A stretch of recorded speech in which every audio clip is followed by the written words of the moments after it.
I consider this a real honor to be standing here tonight amongst some very distinguished and talented people. And I also, since Joe called me back in November, I also started thinking a lot about the time I spent here at CBC.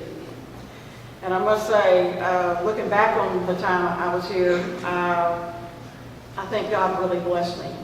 I'm a tunnel vision person, and when I'm in the middle of something, all I think about is that. But when you look back on the time that you spent here, God just blessed me so much.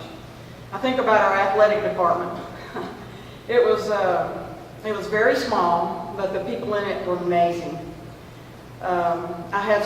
We had great friendships and great relationships, and one thing I can say about our athletic department, I think all the other athletic departments around were very jealous of us. I think they dream about having the people around them that we had around us. We got along very well, and we supported each other, and it was just a wonderful place to come to work. And I want to thank you, Coach Stevenson, my athletic director, for all the things that you did while I was here to help our Lady Bucks. Joe was the baseball coach when I was here, and we had some very interesting times together, and I thank you for your support, Joe. And Dave Luce was here when I was here, and wonderful, wonderful people. Great. I'll always treasure the friendships and the relationships I have with them. And Dorothy Pratt, our secretary, who's not with us anymore. Oh, she was such a blessing and did so many things for us. It was just a great place to work, and I cherished every moment I was here. Thank you, Coach, and others.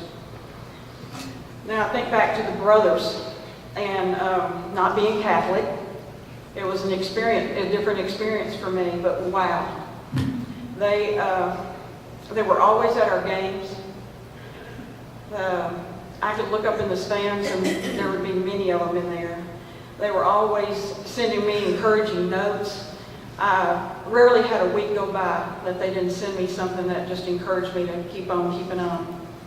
And we were fortunate to win a lot of conference championships, and every time we'd win a conference championship or some kind of championship, they invited us over to their place and they fed us dinner.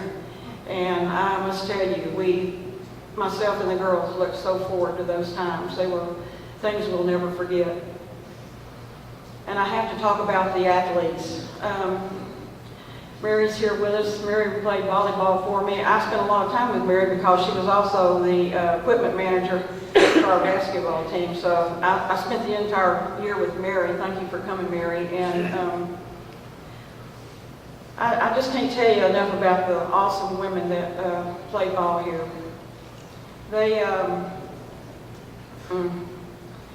Back then, as some people mentioned, we drove 2 vans. And coaching volleyball and basketball, it seemed like I spent my entire life in a van. We'd leave at noon and come back at 3 and 4 o'clock in the morning, and then be back at school at 8. So it was rough. But I got to tell you about those. I was always amazed. Always amazed. I don't know how it was for you guys, but I know for us girls.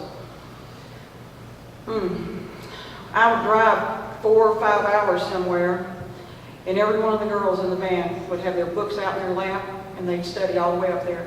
I never heard a radio. I never heard a lot of chatter. I really didn't hear loud music. I didn't hear anything. I didn't know what to expect. They were all business. They studied all the way to the games. We'd get back in the vans and come back home and drive 4 or 5 hours again.